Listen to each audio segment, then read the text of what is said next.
시작. 네, 안녕하세요. 오늘 아침에도 회의를 끝내고 예종석 교수님과 함께 페이스북 라이브를 진행합니다. 오늘은 호회, 김종인 의원 탈당에 대해서입니다. 아무래도 김종인 의원에 대해서는 제가 부담이 많죠. 우리 당에 모시고 오는데 역할을 부분적으로나마 했었고, 그리고 좋은 결과가 있도록 총선에도 함께 힘을 합해서 일을 했고요.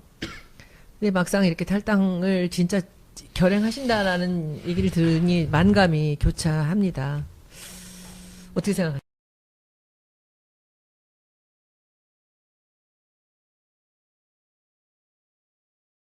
저는 오랜 교분이 있고 저한테는 또 대선배님이 되세요. 그래서 뭐 그분의 고등학교. 네네네 그러시고 뭐 그분의 여러 가지 정치 이력에 대해서도 잘 알고 또 그분이 좋은 점도 많이 가지고 계신 분이기 때문에 그 문재인 대표 곁에 남으셔서 좀 큰 역할을 해주셨으면 하고 기대를 했는데 여러 가지 면에서 좀 서운함을 금치 못하겠습니다. 다시 한번 기대합니다만 오보였으면 하는 생각입니다. 저는 뭐 어제부터 얘기가 나왔었던 게 후원금 계좌를 닫고 이제 그 후원금들을 주변에 있는 의원들한테 나눈다라는 이제 기사를 제일 처음 접하고 아 진짜 나가시는구나라는 생각을 했는데 저는 사실 우리 당에 있는 누구보다도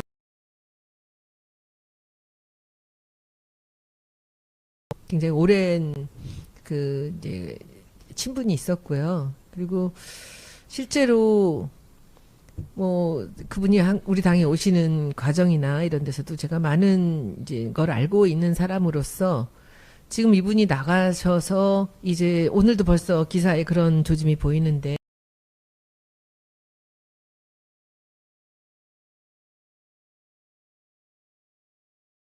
생각에 이제 오늘 이 자리를 갖게 되었습니다.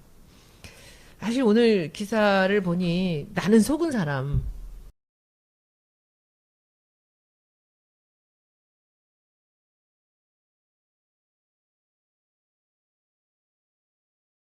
뭐 그 이전에 한번 또 생각해 봐야 될 문제가 있습니다. 그 문제도 충분히 좀 따져봐야 되겠습니다만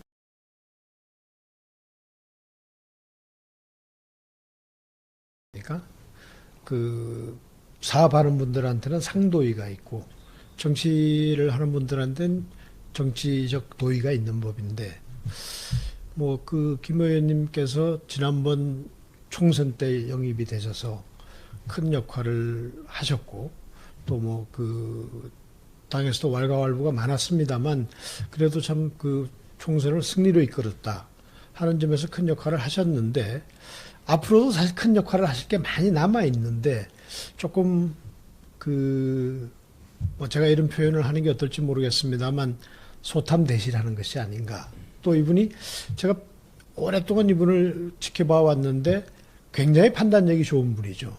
말하자면 항상 그 되는 쪽에서는 뭐 이게 뭐 혹시 모욕적인 은사로 들릴지 모르겠습니다만 그런 의도가 아니고 정치적인 결단의 순간에 보면 항상 되는 쪽에 서오셨습니다.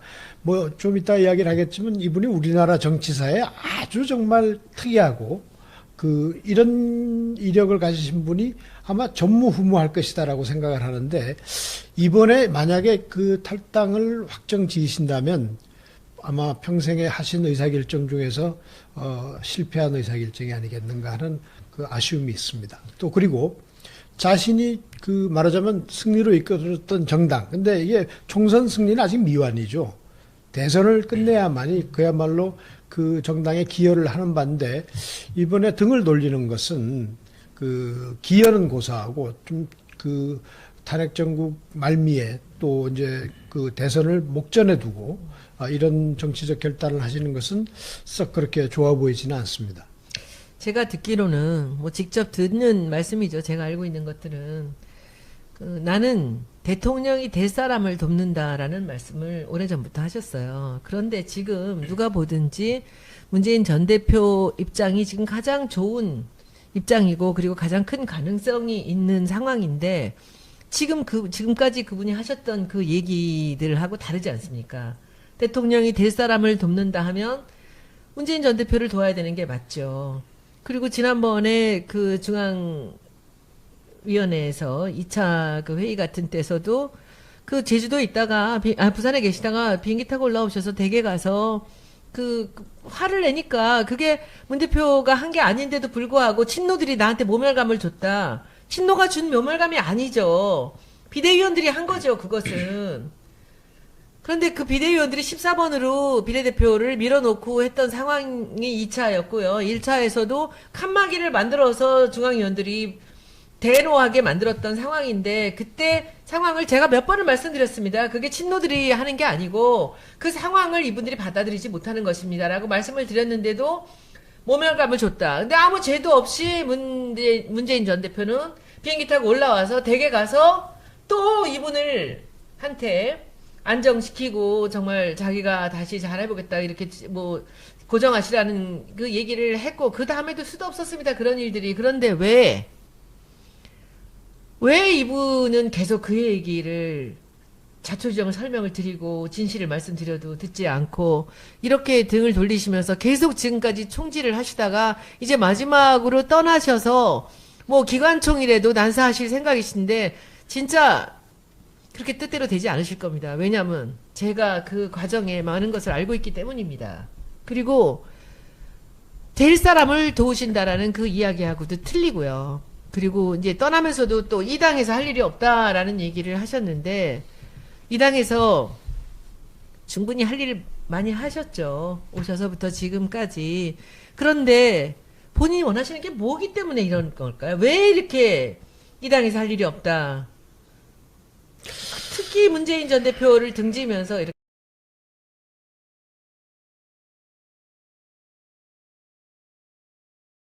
합니다. 뭘까요? 나는 이렇게 떠나시는 이유가. 그 워딩이 사실 될 사람을 돕는다. 전 이게 철학의 좀 그 문제라고 생각합니다. 정치를 하고 본인이 아마 대통령을 만드는 전문 직업인으로 생각하시는 것 같은데, 이게 대통령이 복권을 뽑는 일하고는 좀 다르지 않습니까? 그런 점에서 정치라는 건 결국 대의를 보고 가야 되는데, 조금 뭐 험난한 길이라도 대의를 보고 가야 되는데, 그런 점에서 좀 아쉽고요. 지금은 누가 될 사람을 뽑는 게 아니라 정권 교체를 이루어야 될 시기입니다. 그런 걸 보셔야 되는데, 조금 그런 큰 대의와 소위 사이에서 좀 왔다 갔다 하신 게 아닌가 싶고, 그리고 아까 자꾸 모멸감을 느낀다는 말씀을 하셨는데, 그러니 저 같은 정치판의 신입생이 아니지 않습니까? 정말 몇 정권을 겪었는지도 모르고, 우리나라 역사상 아마 헌정사상 전무후무할 비례대표 5선을 하셨고, 그것도 당들을 여러 군데를 바꾸셨습니다.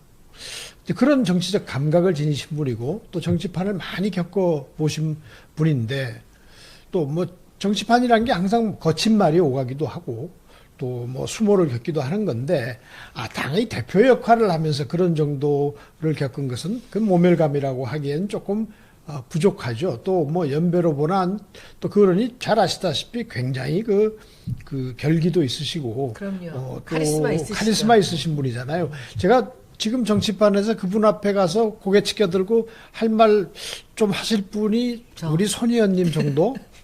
별로 그렇게 떠오르지 않습니다. 저는 김종인 의원님을 존경합니다. 그런 점에서 그런 분이 모멸감을 남에게 줬으면 몰라도, 모멸감 때문에 떠난다는 건 조금 설명이 부족한 것 같고요. 하여튼 뭐 계속 말씀드립니다만, 이 사실이 오보이기를 기대합니다. 이 김성애 보좌관, 이 정치판에서 옳고 그름이란 건 도대체 뭡니까? 저한테 유리하면 옳은 거고 저한테 불리하면 그른 거고, 그런 거 아니겠습니까? 진짜 정치판이 그렇습니까? 그게 국민들을 위해서 정의를 앞세우면서 민의를 앞세우면서 가는 정치판이 그렇습니까? 옳고 그름은, 옳다는 것은 자기 편이 옳은 것입니까? 흔히 정치학 내가 가는 길이. 정치학하는 분들이 폴리티션하고 스테이트스맨을 구분합니다. 둘 다 번역하면 다 정치인이란 말이지만, 폴리티션이란 건 눈앞의 이익에 급급하고 사리를 위해서 행동하는 사람이 대부분 폴리티션이라고 그러죠. 그러니까 나쁜 의미의 정치인이고, 스테이트스맨이라고 하면 좀 큰 의미의 국가를 우선하고 또 나라를 우선하고 이런 의미에서의 이제 큰 의미에서 좋은 의미의 정치인인데 그 차이를 생각해 보면 지금 이 시점에 어떤 선택을 해야 될 것인가 하는 것은 전 자명한 일이라고 생각합니다. 지금 이 시점에서 바른정당으로 가신다고 했나요? 아직 그건 확정되지 않았습니까? 확정은 아닌데 뭐 그쪽이 유력하다라는 말씀이죠. 바른정당이 탄핵 정국의 일익을 담당했지만 그 원 뿌리를 보면 새누리당에서 떨어져 나온 분들입니다. 그분들을 전 공격하거나 폄훼하고 싶은 생각은 없습니다만 모르겠습니다. 어떤 면에서 보면 우리 김 의원님께서 그쪽 출신이시죠. 그렇죠. 지난번 대선 때 그쪽에서 큰 역할을 담당하셨고 경제 민주화라는 화두를 던지면서 그쪽을 승리로 이끄는데 큰 기여를 하셨었습니다. 이제 그런 점에서 어떻게 보면 친정으로 돌아가시는 것이 아닌가 싶은데 그러나 이 당에 와서 큰 역할을 하셨고 이 당에서 당 대표를 지내지 않았습니까? 물론 비대위원장이지만 또 비상시국의 대표라는 건 더 의미가 있죠. 그리고 총선을 치렀고 한데 그런 입장에서 대선을 앞두고 이 당을 헌신짝같이 버리고 다른 당으로 간다. 정계에서 은퇴를 한다든가 하면 또 모르겠습니다만 그것은 참 그 정계 원로로서 또 자를 지낸 분으로서도 도의가 아닌 것 같다는 말씀을 드리고 싶습니다. 저는 김종인 의원님을 보면서 그분이 가장 빛나게 자기의 일생에서 가장 훌륭한 업적을 쌓았던 때는 노태우 대통령 때 경제수석을 하셨을 때라고 생각을 합니다. 그리고는 그 뒤에 여기저기 얘기들은 많이 있었고 국회의원들도 하시고 그랬지만은 저는 이분의 정치 인생에서 최고의 하이라이트는 지난번 총선에서 우리 당의 당대표로 당을 이끌었을 때라고 생각을 합니다. 아마도 다른 어느 당에 가시든지 이분을 모셔가는 당은 분명히 총선에서 당이 혼란스러울 때 안정을 시키고 총선을 승리로 이끌었다라는 것 때문에 이분의 카리스마나 이분의 능력을 인정하셔서 이분을 영입하려고 노력하실 거라고 생각합니다. 그리고 본인께서도 마찬가지로 그분이 했던 지난번에 결정 굉장히 어렵게 제가 3개월 이상을 설득을 해서 문 대표님도 가서 직접 설득을 해서 오신 것입니다. 근데 그때 제가 봤을 때, 지금 본인이 와서 우리 당을 궤도에 올려놓고 총선을 승리로 이끄는데, 물론 혼자 다 하시는 것은 아니지만, 그것을 본인 스스로도 굉장히 자부심을 갖고 있을 거라고 저는 생각을 합니다. 그런데, 대표님이나, 김종인 박사님이나, 이분을 모시고 가려고 하는 당에서나, 여기서 간과하는 것이 하나 있습니다. 그것이 뭐냐 하면은, 그 당시 재작년 1월 15일 김종인 대표를 우리 당으로 모시고 올 때, 그리고 그 뒤에 이분이 당대표를 하면서 지냈던 그 기간 동안에 특히나 그분을 모셔오는 그 상황에 문재인이라는 당대표가 있었다는 거죠. 모든 것을 내려놓고 자기는 빠져나가면서 이분에게 모든 전권을 줬던, 총선을 앞두고 공천권 하나 주장하지 않고 다 줬던 문재인이 있었을 때 와서 전권을 받았을 때와 문재인이 없는 곳에 가서 이분이 전권을 갖는 것하고는 저는 굉장히 많은 차이가 있을 거라고 봅니다. 모든 것을 내려놓고 이분이 살게 해주는 그런 자리를 마련해주는 그런 상황하고 지금은 많이 다를 거라고 생각을 합니다. 그리고 저는 오늘 김종인 박사님 말씀을 드리는 것은 저는 아직도 김종인 박사님한테 존경과 애정이 있습니다. 그리고 이분이 어디를 가시든지 잘 되셨으면 좋겠습니다. 그리고 아마 우리 당에 계실 때보다 밖으로 나가 계실 때 제가 더 편안하게 밥도 먹을 수 있고 할 것 같습니다. 이제는. 그런데 저는 참으로 안타깝습니다. 이분이 어디 가서든 대선을 치르면서 이분이 우리 총선에서 했던 것 같은 역할을 하실 수 있다고 기대하시는 분들, 그리고 본인 많이 어려우실 것입니다. 그래서 걱정이 너무 많이 되고요. 그리고 어느 당에 가신대요? 말은 바른정당이라는데 그건 확정이 되지는 않은 것 같고요. 되는 겁니까? 아니요, 제가 보기에는 당분간은 관망하실 확률이 더 높을 것 같습니다. 만약 나가게 된다면. 그런데 관망하실 거라면 지금 관망을 하시지 지금 나가서 바로 관망하실 것 같지는 않은데요. 이분의 일하시는 스타일로 봐서는 제가 보기에는 관망하실 것 같으면 탄핵 그 뒤까지 조금 지켜보시고 했을 것 같은데 지금 가신다는 것은 탄핵 뒤의 스탠스를 어느 당인가를 도우려고 가시는 게 아닌가라는 생각이 들거든요. 관망만 하시고 안 가셨으면 좋겠고요. 그래서 우리 이 방송이 조금 그 철이른 판단을 했다는 결과가 나왔으면 좋겠는데 제가 그런 입장에서 생각을 해보면 이게 말하자면 스스로 시험대에 서시는 겁니다. 그리고 얻으실 것보다 잃을 게 더 많습니다. 한번 생각을 해보시자고요. 지난 총선을 승리를 이끌고 나서 좀 왈가왈부할 때 또 대표를 내놓고 하실 때 뭐 제가 관망하면서 들은 이야기로는 물론 다 보도가 된 이야기입니다만 총선 승리가 과연 저분의 공헌이냐 아니면 총선 승리라는 시점에 마침 그 자리에 있었냐 하는 것 같고 여러 가지 논란이 있었던 걸로 압니다.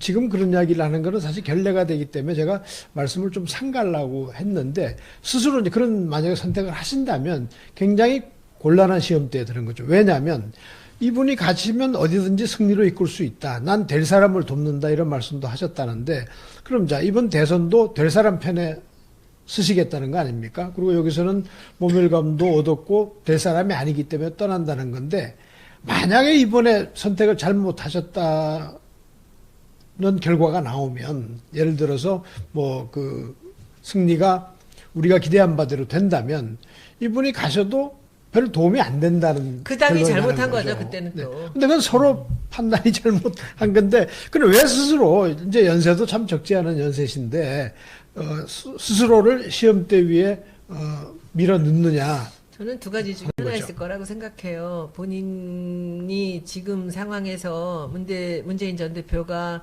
대세로 떠오르는데 본인한테 와서 다시 무릎 꿇고 조아리지 않았기 때문에 이 옷 돌아오실 명분이 없었던 것이고요. 두 번째는 다른 당들에서 마치 김종인의 그 파워라든지 그 영향력이 지난번 우리 당에서 총선을 치를 때까지 같이 그런 힘이 있다고 믿었던 거죠. 그러니까 계속 이분을 가만두지 않고 뭔가 여러 가지 유혹이 있었을 거라고 생각이 들고요. 또 그런 얘기를 들으면 이분이 마음이 움직일 수 있죠. 이 당에서는 정말 문재인이 아니면 어느 누구도 다른 후보들이 뭐 자리 잡기 어려운 그런 당이라는 생각을 했기 때문에 그리고 문재인한테 그동안에 하셨던 그 여러 가지 그 쓴소리와 그렇게 무례하고 모멸감을 정말 주신 그런 것들이 있기 때문에 다시 지금 상황에서 문재인 전 대표가 와서 자기한테 빌지 않는다는 것. 그리고 뭘 잘못한 게 뭐가 있어서 빌어요?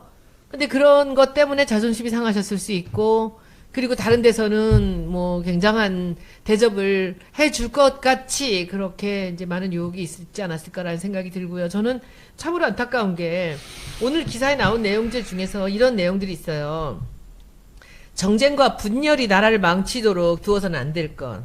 안팎의 위기고, 그리고 국난이 코앞에 와 있고, 대가는 국민이 피눈물을 흘릴 것이고, 그리고 이 당에는 더 이상 할 일이 없다라는 얘기인데, 이 앞에 나오는 지금 이 어떤 불안감을 조장시키는 이런 일들이 참 익숙하지 않습니까, 우리한테는?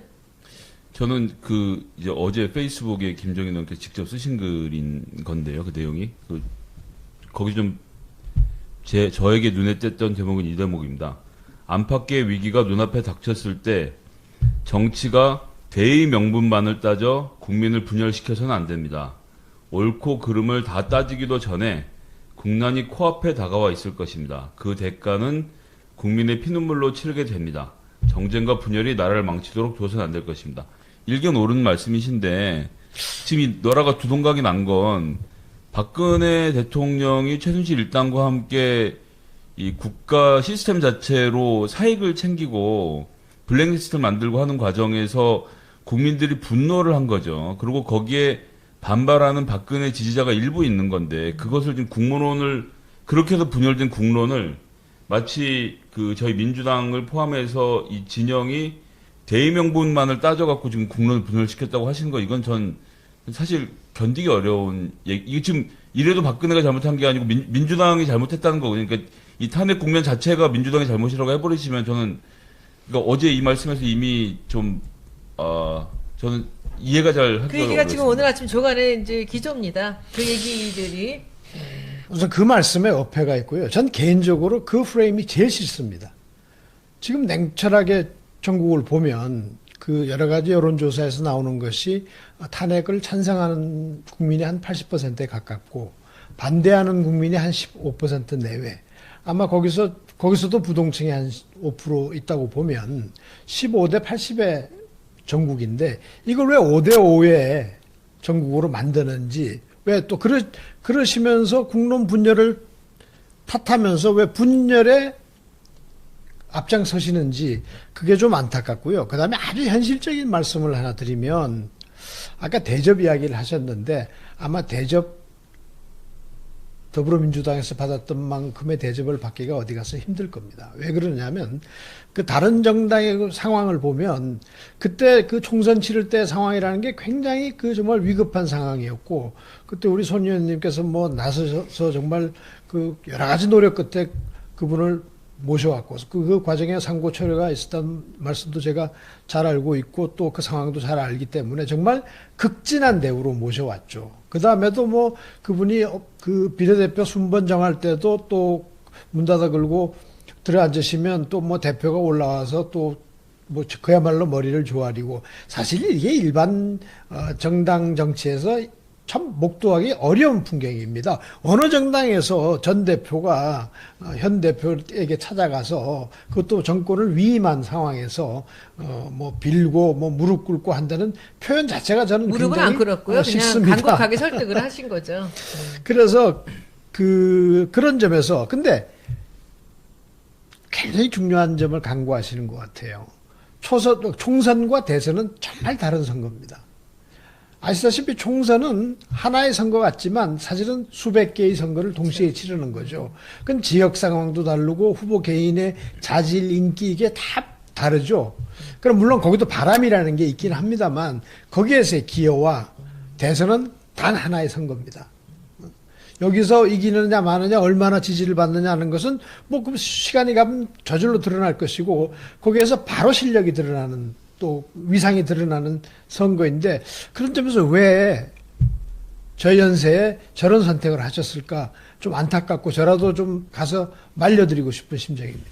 이미 이제 끝난 것 같고요. 오늘은 간단하게 이 정도로 이 방송을 우리 마음을 전하는 걸로 하고요. 김성희 보좌관이랑 또 한마디씩 해주시죠. 마무리하면서 지금 이 시국에 이분이 탈당을 하면서 지금 이제 우리한테 겨눌 이 이제 포탄에 대해서 포화에 대해서 한번 다시 한번 강조합니다만 김종인 의원님의 탈당이 그냥 설로 끝났으면 좋겠고요.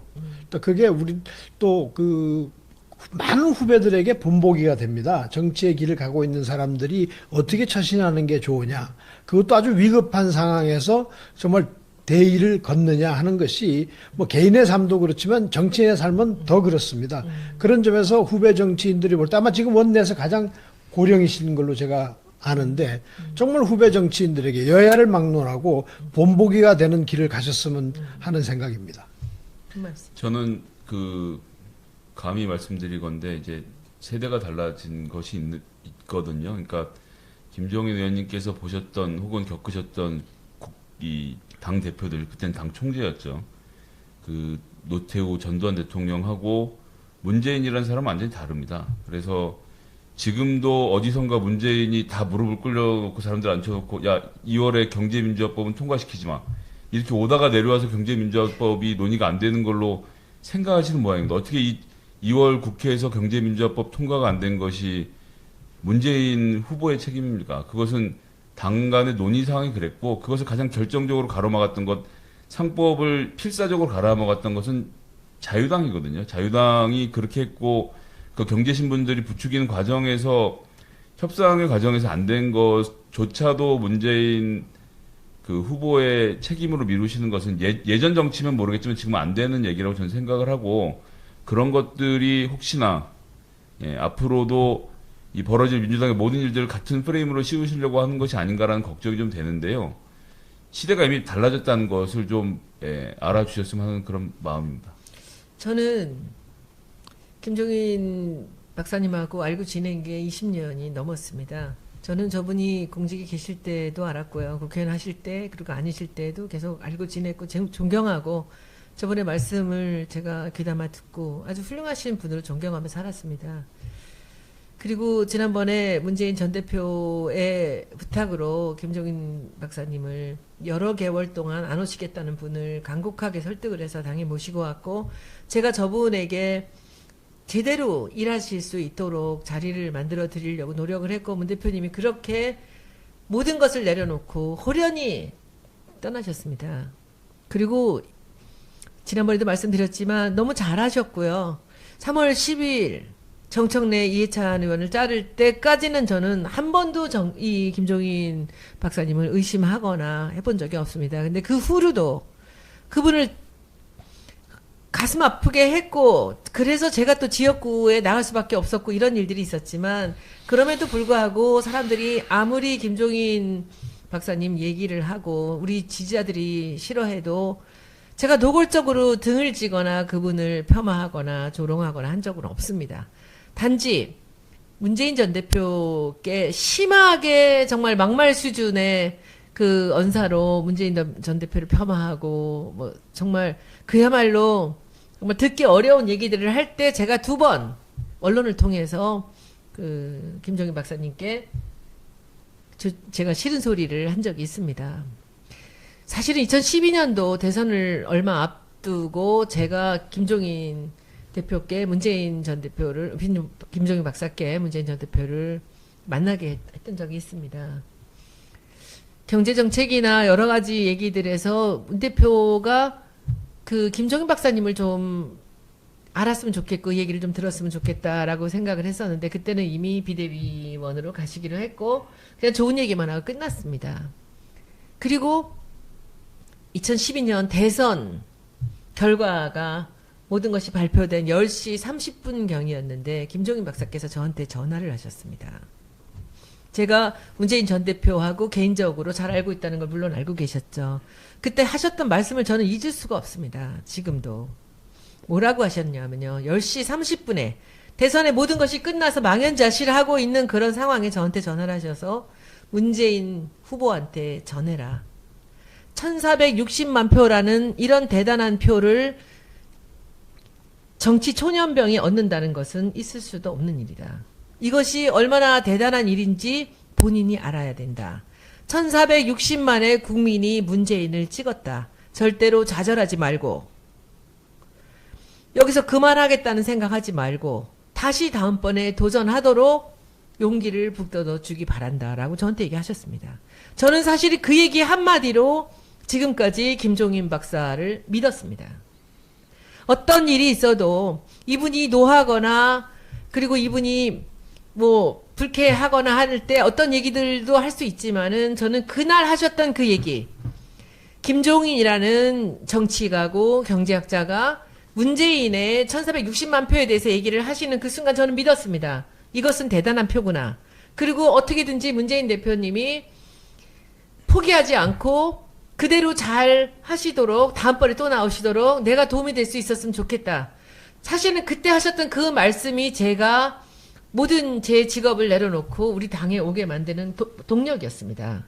그래서 그때 1460만 표의 가치에 대한 것을 저한테 얘기해 주셨을 때 머릿속에 와서 꽂혔는데, 혹시 김종인 박사님 지금은 그 생각이 바뀌신 것입니까? 지금 김종인 박사님께서 가시려고 하는 그 당이 1460만 표 정도 받을 수 있는 후보가 있습니까? 혹시 그렇게 생각하십니까? 저는 지금도 믿어지지가 않습니다. 실제로 탈당을 하셔서 다른 데를 가신다는 것이 저는 설마 했습니다. 그리고 아마도 이런 생각은 하시겠지만 이것을 실행하시기는 어렵지 않을까라는 생각을 했습니다. 그러나 오늘 아침에 그 탈당을 하시기로 결정을 했다라는 기사를 보면서 죄송합니다. 제가 이번 대선을 준비하는 과정에서만은 김종인 박사님께 저도 적이 될 수밖에 없습니다. 그리고 뭐 제가 치졸하게 김종인 박사님 개인을 공격하거나 하는 것은 하지 않을 것입니다. 그러나 어느 당에 가서 어떤 사람하고 함께 대선을 준비해서 우리하고 만나게 될지는 모르겠습니다만은 저는 제 자리에서 최선을 다하겠습니다. 박사님 건강하시고 과연 어디 가셔서도 본인이 원하시는 옳은 정치, 본인이 말씀하시는 그 옳고 그름에서 옳은 정치, 본인만이 옳다고 하시는 그 생각이 과연 맞는지 틀린지 제가 잘 모르겠으나 옳은 정치 하시기 바랍니다. 곧 뵙겠습니다. 그런 점에서 김종인 의원님의 판단력이나 예측력이 제가 대단하다고 말씀드린 겁니다.